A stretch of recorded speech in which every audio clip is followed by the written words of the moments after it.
सर्वशक्तिमान परमेश्वरका वचनहरूको वाचन संग्रह। सिद्धता हासिल गर्न परमेश्वरको इच्छाप्रति सचेत हो।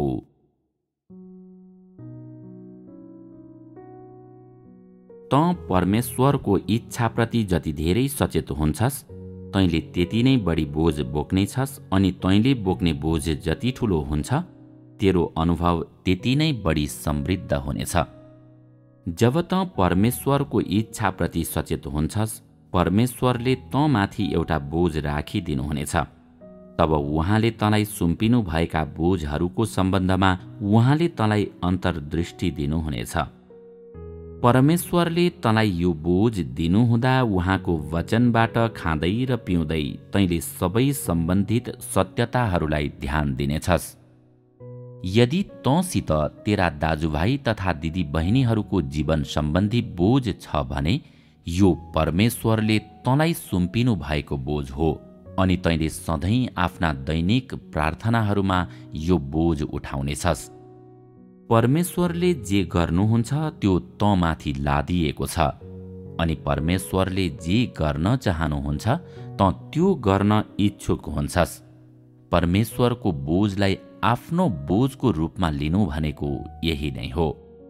यस अवस्थामा परमेश्वरको वचनबाट तैँले खाँदा र पिउँदा तैँले यस्तै प्रकारका विषयहरूमा ध्यान दिनेछस्, अनि तैँले सोच्नेछस्, म कसरी यी समस्याहरूलाई समाधान गर्नेछु।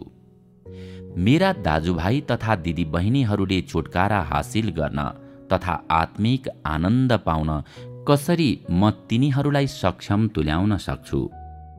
संगति गर्दै गर्दा तैँले यी समस्याहरू समाधान गर्ने कुरामाथि पनि ध्यान दिनेछस्, अनि परमेश्वरको वचनबाट खाँदै र पिउँदै गर्दा तैँले यी विषयहरूसँग सम्बन्धित वचनहरू खाने र पिउने कुरामाथि ध्यान दिनेछस्।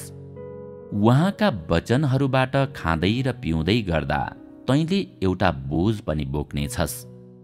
परमेश्वरका मागहरूबारे तैँले बुझिसकेपछि कुन मार्ग लिनुपर्ने हो त्यसबारे तँलाई अझ स्पष्ट हुनेछ। तेरो बोझले ल्याएको पवित्र आत्माको अन्तर्दृष्टि र प्रकाश यही हो, अनि यो तँलाई प्रदान गरिएको परमेश्वरको निर्देशन पनि हो। किन म यसो भन्छु? यदि तँसित कुनै बोझ छैन भने परमेश्वरका वचनहरू खाँदा र पिउँदा तैँले ध्यान दिने छैनस्। बोझ बोक्दै गर्दा जब तैँले परमेश्वरका वचनहरू खान्छस् र पिउँछस्, तब तैँले त्यसको सारलाई राम्ररी बुझ्न सक्छस्, तेरो मार्ग भेट्टाउन सक्छस्, अनि परमेश्वरको मार्गलाई ध्यान दिन सक्छस्। त्यसै कारण तेरा प्रार्थनाहरूमा परमेश्वरले तँमाथि अझै बोझहरू राखिदिनु भएको अनि तँलाई अझै ठुला ठुला कामहरू सुम्पिनु भएको होस् भनेर तैँले चाहना गर्नुपर्छ, ताकि तेरो अगाडि अभ्यास गर्नका निम्ति तँसित धेरै मार्ग होस्, ताकि परमेश्वरका वचनहरू खाँदा र पिउँदा त्यसले तँमा अझ ठूलो प्रभाव पार्न सकोस्, ताकि उहाँका वचनहरूको सारलाई राम्ररी बुझ्न सक्षम भएर तँ बढ्न सक, ताकि पवित्र आत्माद्वारा प्रभावित भएर तँ अझै बढी सक्षम हुन सक। परमेश्वरका वचनहरू खानु र पिउनु, प्रार्थना अभ्यास गर्नु, परमेश्वरको बोझलाई स्वीकार गर्नु, अनि उहाँले तँलाई सुम्पिनु भएका कामहरूलाई स्वीकार गर्नु, यो सबैको उद्देश्य तेरो सामु बाटो होस् भन्ने हो।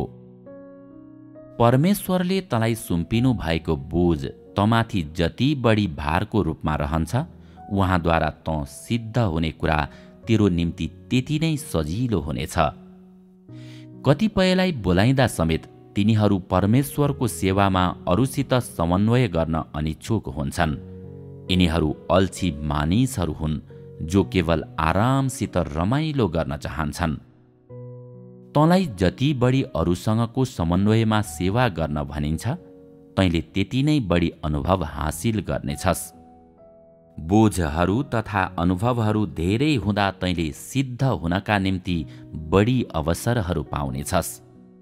त्यसकारण यदि इमान्दारिताका साथ तैँले परमेश्वरको सेवा गर्न सक्छस् भने तैँले परमेश्वरको बोझलाई पनि ध्यान दिनेछस्। त्यसो हुँदा परमेश्वरद्वारा सिद्ध हुनका निम्ति तँसित धेरै अवसरहरू हुनेछन्। हाल केवल त्यस्ता समूहका मानिसहरू नै परमेश्वरद्वारा सिद्ध तुल्याइँदैछन्। तँलाई जति बढी पवित्र आत्माले छुनुहुन्छ तैँले त्यति नै बढी समय परमेश्वरको बोझप्रति सचेत हुन अर्पित गर्नेछस्। तँलाई त्यति नै बढी परमेश्वरद्वारा सिद्ध तुल्याइनेछ। तबसम्म सिद्ध तुल्याइनेछ जबसम्म तँ अनन्त परमेश्वरले प्रयोग गर्नुहुने व्यक्ति हुँदैनस्। हाल केही व्यक्तिहरू यस्ता छन् जसले मण्डलीको निम्ति कुनै बोझहरू बोक्दैनन्। यी मानिसहरू सुस्त र लापरवाह छन् अनि यिनीहरूले केवल आफ्नै देहको मात्र वास्ता गर्छन्। त्यस्ता मानिसहरू अत्यन्तै स्वार्थी हुन्छन् र तिनीहरू अन्धा पनि हुन्छन्। यदि तैँले यो कुरा स्पष्टसित देख्न सक्दैनस् भने कुनै पनि बोझ बोक्ने छैनस्। तँ जति बढी परमेश्वरको इच्छाप्रति सचेत हुन्छस् त्यति नै बढी बोझ उहाँले तँलाई सुम्पिनु हुनेछ। स्वार्थीहरू त्यस्ता कुराहरूको कष्ट भोग्न अनिच्छुक हुन्छन्। तिनीहरू मूल्य चुकाउन अनिच्छुक हुन्छन् र परिणामस्वरूप तिनीहरूले परमेश्वरद्वारा सिद्ध तुल्याइने अवसरहरू गुमाउनेछन्। के तिनीहरूले आफैलाई हानि पुर्याइरहेका छैनन् र? यदि तँ परमेश्वरको इच्छाप्रति सचेत हुने व्यक्ति होस् भने तँमा मण्डलीको निम्ति साँचो बोझ विकसित हुनेछ। वास्तवमा यसलाई मण्डलीको निम्ति तैँले बोक्ने बोझ भन्नुको सट्टामा यसलाई तैँले आफ्नै जीवनको खातिर बोक्ने बोझ भन्नु उत्तम हुनेछ, किनकि मण्डलीको निम्ति तँमा विकसित यस बोझको उद्देश्य परमेश्वरद्वारा सिद्ध तुल्याइनको निम्ति तँलाई यस्ता अनुभवहरू प्रयोग गर्न दिनु हो। त्यसकारण जो जसले मण्डलीको निम्ति सबैभन्दा ठूलो बोझ बोक्छ, जो जसले जीवनमा प्रवेश गर्नको निम्ति बोझ बोक्छ, तिनीहरू नै परमेश्वरद्वारा सिद्ध तुल्याइने व्यक्तिहरू हुनेछन्। के तैँले यसलाई स्पष्टसित देखेको छस्? यदि तँ भएको मण्डली बालुवा जस्तै छरिएको छ तर तँ न त चिन्तित हुन्छस् न त बेचैन नै, अनि तेरा दाजुभाइ तथा दिदी बहिनीहरूले सामान्य रूपले परमेश्वरका वचनहरू खाइरहेका र पिइरहेका नहुँदा पनि आँखा चिम्लिन्छस् भने तैँले कुनै बोझहरू बोकिरहेको हुँदैनस्। त्यस्ता मानिसहरू परमेश्वरले आनन्द लिने प्रकारका मानिसहरू होइनन्। जुन प्रकारका मानिसहरूमा परमेश्वरले आनन्द लिनुहुन्छ तिनीहरू धार्मिकताको निम्ति भोकाउँछन् र तिर्खाउँछन् र परमेश्वरको इच्छाप्रति सचेत हुन्छन्। यसरी तिमीहरू परमेश्वरको बोझप्रति अहिले नै सचेत हुनुपर्छ। तिमीहरूले आफू परमेश्वरको बोझप्रति सचेत हुनु अघि उहाँले सम्पूर्ण मानव जातिप्रति आफ्नो धर्मी स्वभाव प्रकट गर्नु भइन्जेलसम्म पर्खिनु हुँदैन। के त्यति बेलासम्म धेरै ढिलो हुने छैन र? परमेश्वरद्वारा सिद्ध हुने राम्रो अवसर अहिले नै हो। यदि तैँले यस अवसरलाई आफ्नो हातबाट जान दिइस् भने मूसाले कनानको असल भूमिमा प्रवेश गर्न असक्षम हुँदा बाँकी जीवनभरि अफसोस गर्दै मरे जस्तै तैँले तेरो बाँकी जीवनभरि अफसोस गर्नेछस्।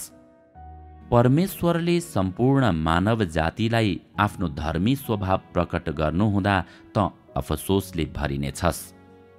परमेश्वरले तँलाई सजाय नदिनु भए तापनि अफसोसले भरिएर तैँले आफूलाई सजाय दिनेछस्।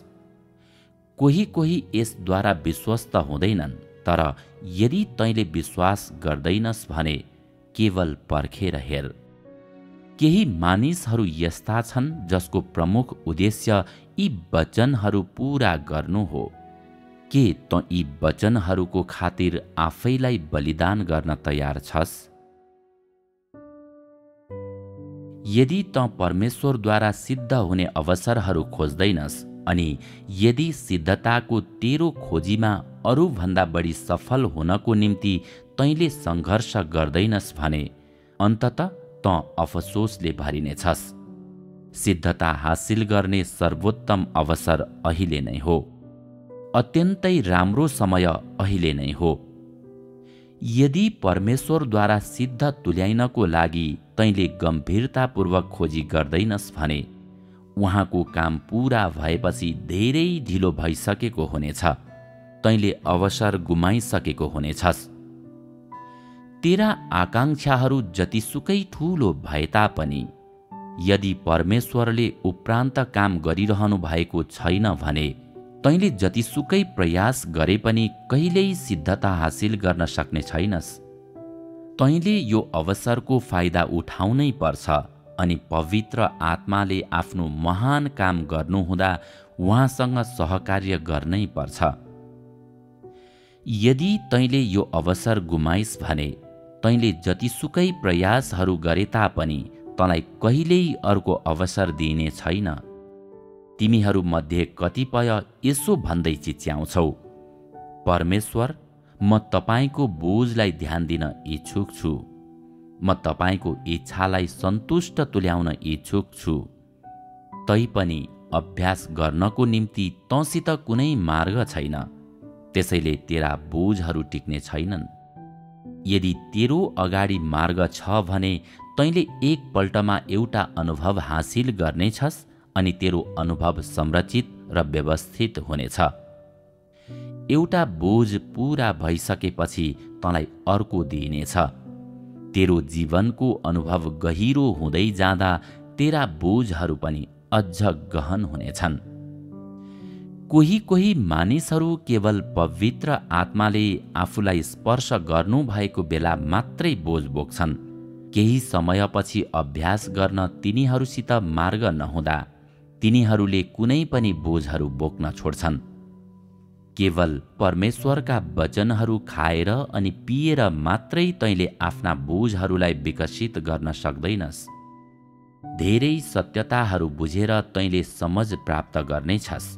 सत्यतालाई प्रयोग गरेर समस्याहरू समाधान गर्न सिक्नेछस् अनि परमेश्वरका वचनहरू तथा परमेश्वरको इच्छाबारे अझ सटीक बुझाइ हासिल गर्नेछस्।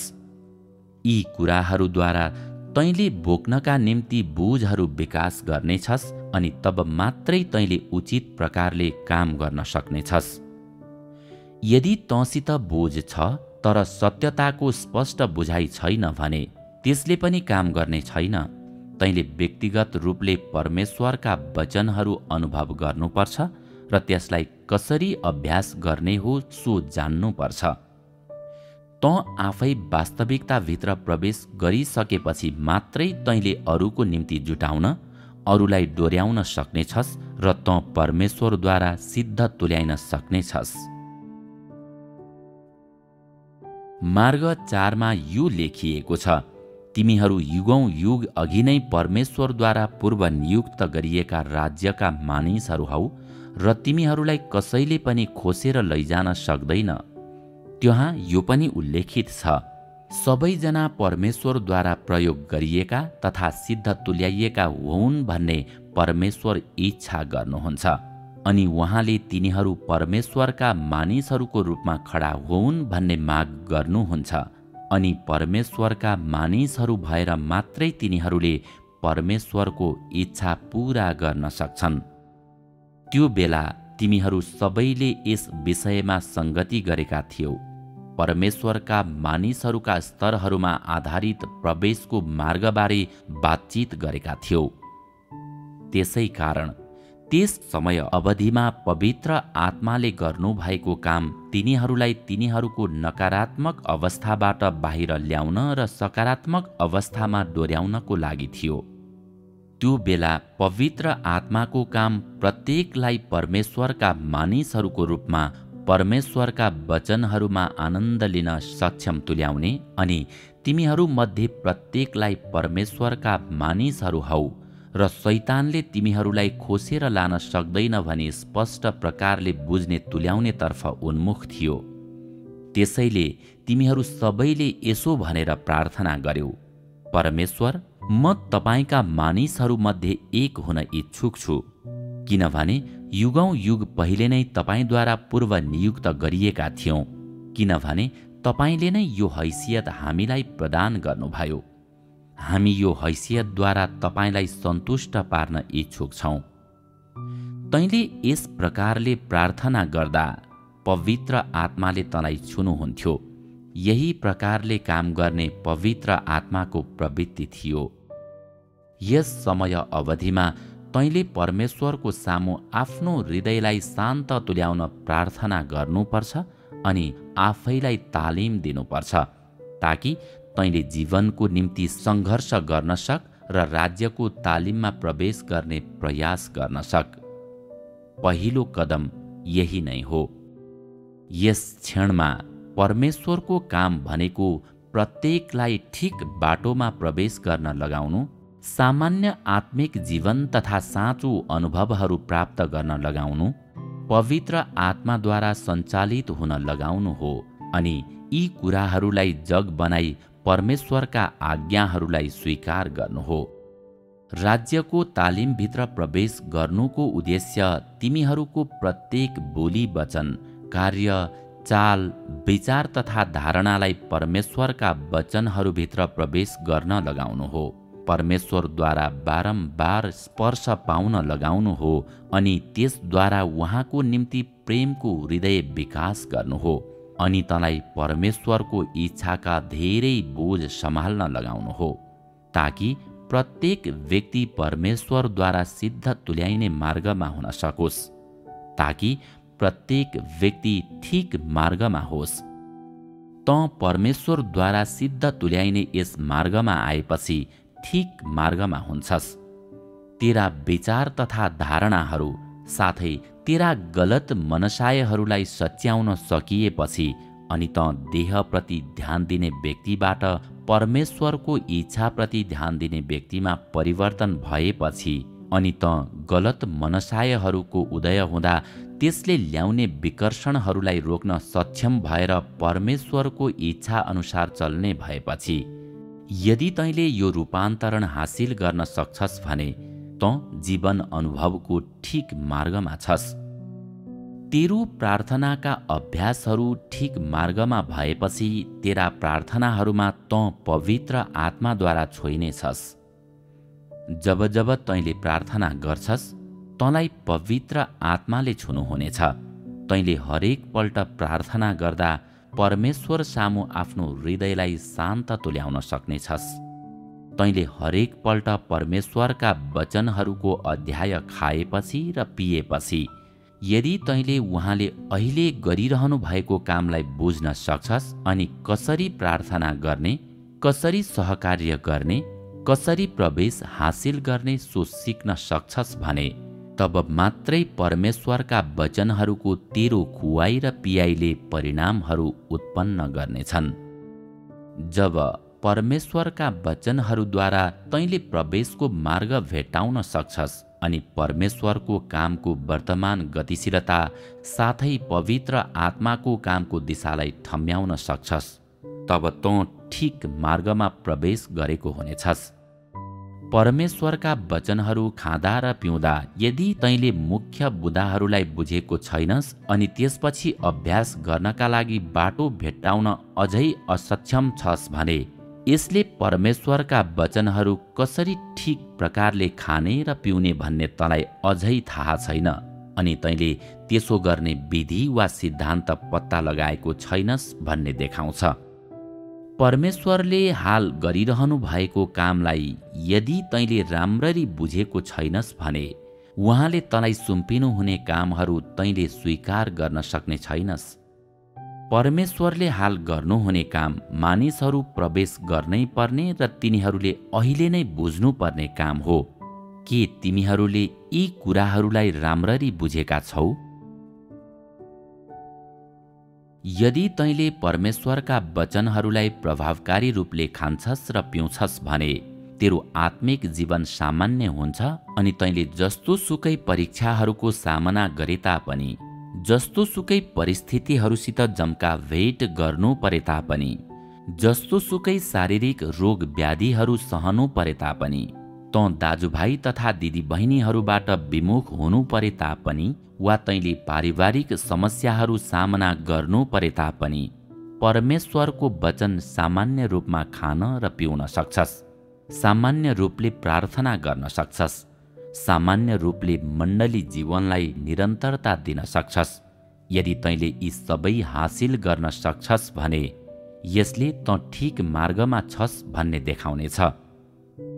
कोही मानिसहरू धेरै नै कमजोर हुन्छन् अनि तिनीहरूसित दृढताको कमी हुन्छ।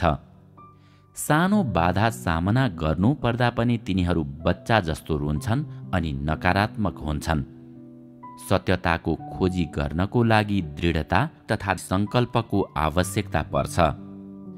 यदि तँ यसपटक परमेश्वरको इच्छालाई सन्तुष्ट तुल्याउन असफल भएको छस् भने तैँले आफैलाई घृणा गर्न सक्नुपर्छ अनि अर्कोपल्ट सफल हुन चुपचाप अठोट गर्नुपर्छ। यदि यसपटक तँ परमेश्वरको बोझप्रति सचेत भएको थिइनस् भने भविष्यमा त्यस्तै बाधा सामना गर्नुपर्दा देह विरुद्ध विद्रोह गर्न तैँले निश्चय गर्नुपर्छ अनि परमेश्वरको इच्छालाई सन्तुष्ट तुल्याउन सङ्कल्प गर्नुपर्छ। यसरी नै तँ प्रशंसा योग्य हुनेछस्। कोही मानिसहरू आफ्ना विचारहरू वा धारणाहरू ठिक छन् कि छैनन् भनेर समेत जान्दैनन्। ती मानिसहरू मूर्ख हुन्। यदि तँ आफ्नो हृदयलाई काबू गर्न अनि देह विरुद्ध विद्रोह गर्न चाहन्छस् भने पहिले तैँले तेरा मनसायहरू ठिक छन् कि छैनन् भनी जान्नै पर्छ। तब मात्र तैँले तेरो हृदयलाई काबूमा राख्न सक्छस्। यदि तेरा मनसायहरू ठिक छन् वा छैनन् भनी तँलाई थाहा छैन भने तेरो हृदयलाई काबू गर्न र देह विरुद्ध विद्रोह गर्न तँलाई सम्भव होला त? यदि तैँले विद्रोह गर्छस् भने पनि अन्योल तरिकाले त्यसो गर्नेछस्। तेरा पथभ्रष्ट मनसायहरूको विरुद्धमा कसरी विद्रोह गर्ने भनी तैँले जान्नुपर्छ। देहको विरुद्धमा विद्रोह गर्नुको अर्थ यही नै हो। आफ्ना मनसाय, विचार तथा धारणाहरू गलत छन् भन्ने जानिसकेपछि तैँले तुरुन्तै आफ्नो मार्ग बदल्नुपर्छ र ठिक मार्गमा हिँड्नुपर्छ। यो विषयलाई पहिले समाधान गर अनि यस सम्बन्धमा प्रवेश हासिल गर्न आफैलाई तालिम दे, किनभने आफ्ना मनसायहरू ठिक छन् कि छैनन् भन्ने तँलाई नै राम्रोसित थाहा छ। तेरा गलत मनसायहरू सुधार गरिसकेपछि अनि ती अब परमेश्वरको प्रयोजनको निम्ति भइसकेपछि तैँले आफ्नो हृदयलाई काबू राख्ने लक्ष्य हासिल गरिसकेको हुनेछस्। तिमीहरूले अहिले गर्नुपर्ने सबैभन्दा महत्त्वपूर्ण कुरा परमेश्वरको ज्ञान र उहाँको काम प्राप्त गर्नु हो। मानव जातिमाथि पवित्र आत्माले कसरी काम गर्नुहुन्छ भन्ने पनि तैँले जान्नै पर्छ। ठिक मार्गमा प्रवेश गर्नको लागि यी कार्यहरू अत्यावश्यक छन्।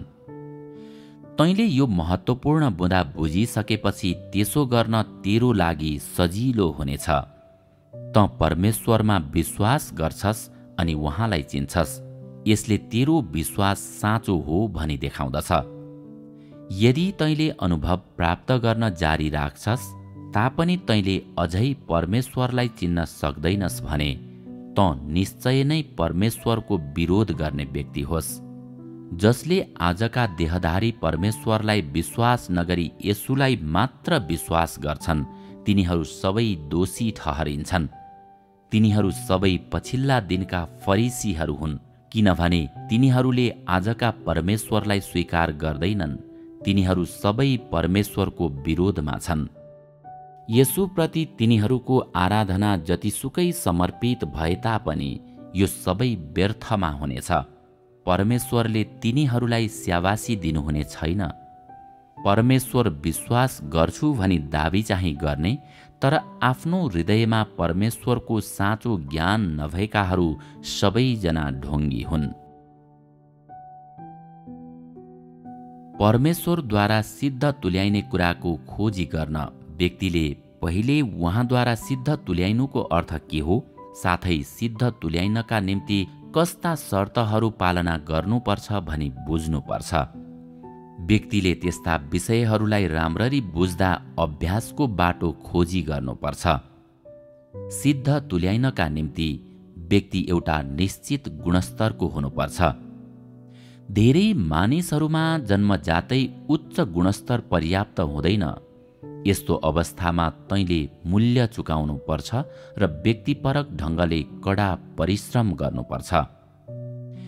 जति तेरो गुणस्तर खराब हुन्छ त्यति नै बढी तैँले व्यक्तिपरक ढङ्गले प्रयत्न गर्नुपर्छ। परमेश्वरको वचनको तेरो बुझाइ जति बढी हुन्छ र जति बढी तैँले त्यसलाई अभ्यास गर्छस् त्यति नै चाँडै तैँले सिद्धताको बाटोमा आफ्नो पाइला राख्न सक्छस्। प्रार्थनाद्वारा तँलाई प्रार्थनाको क्षेत्रमा सिद्ध तुल्याइन सकिन्छ। परमेश्वरका वचनहरू खाएर अनि पिएर तिनीहरूको सारलाई राम्ररी बुझेर तिनीहरूको वास्तविकता अनुसार जिएर पनि तँलाई सिद्ध तुल्याइन सकिन्छ। परमेश्वरका वचनहरूलाई दैनिक रूपमा अनुभव गरेर तैँले आफूमा के कमी छ जान्नुपर्छ। अझ भन्ने हो भने तैँले तेरा घातक दोषहरू तथा तेरा कमजोरीहरू के हुन् भनी चिन्नुपर्छ र परमेश्वरलाई प्रार्थना तथा बिन्ती गर्नुपर्छ। यसो गरेर तँलाई क्रमिक रूपले सिद्ध तुल्याइनेछ। सिद्धतातर्फको बाटो यस्तो हुन्छ: प्रार्थना गर्नु, परमेश्वरका वचनहरूलाई खानु र पिउनु, परमेश्वरका वचनहरूको सारलाई राम्ररी बुझ्नु, परमेश्वरका वचनहरूको अनुभवमा प्रवेश गर्ने कुरा हासिल गर्नु, तँ आफैमा के कमी छ भनी जान्नु, परमेश्वरको कामप्रति समर्पित हुनु, परमेश्वरको बोझप्रति सचेत हुनु अनि परमेश्वरको निम्ति तेरो प्रेमद्वारा देहलाई परित्याग गर्नु अनि तेरा दाजुभाइ तथा दिदी बहिनीहरूप्रति निरन्तर संगतिमा सामेल हुनु, जसले तेरा अनुभवहरूलाई समृद्ध बनाउन सक्दछ। चाहे त्यो सामुदायिक जीवन होस् वा तेरो व्यक्तिगत जीवन, चाहे त्यो ठूलो भेला होस् वा सानो, तिनीहरू सबैले तँलाई अनुभव र तालिम प्राप्त गर्न मद्दत दिन सक्छन् ताकि तेरो हृदय परमेश्वर सामु शान्त हुन र उहाँमा फर्किन सकोस्। यो सबै सिद्ध तुल्याइने प्रक्रियाको भाग हो। अघि उल्लेख गरिए झैं परमेश्वरका वचनहरू अनुभव गर्नु भनेको वास्तवमा तिनीहरूलाई चाख्न सक्षम हुनु र आफूलाई ती वचनहरू अनुसार जिउन दिनु हो, ताकि तैँले परमेश्वरप्रति अझ ठूलो विश्वास र प्रेम हासिल गर्न सक। यस प्रकारले तैँले क्रमिक रूपमा आफ्नो भ्रष्ट शैतानी स्वभावलाई त्याग्नेछस्, अनुचित अभिप्रायहरूदेखि आफैलाई स्वतन्त्र तुल्याउनेछस् अनि सामान्य व्यक्तिको रूपमा जिउनेछस्। परमेश्वरको निम्ति तँभित्र जति ठूलो प्रेम हुन्छ, भनाइको अर्थ तेरो जति बढी भाग परमेश्वरद्वारा सिद्ध तुल्याइएको हुन्छ, त्यति नै कम तँ शैतानी भ्रष्टताको काबुमा हुनेछस्। तेरा व्यवहारिक अनुभवहरूद्वारा तैँले क्रमिक रूपमा सिद्धताको बाटोमा आफ्नो पाइला राख्नेछस्। यसरी यदि तँ सिद्ध तुल्याइने चाहना गर्छस् भने तैँले परमेश्वरको इच्छाप्रति सचेत हुनु र उहाँका वचनहरू अनुभव गर्नु विशेष रूपले महत्त्वपूर्ण छन्।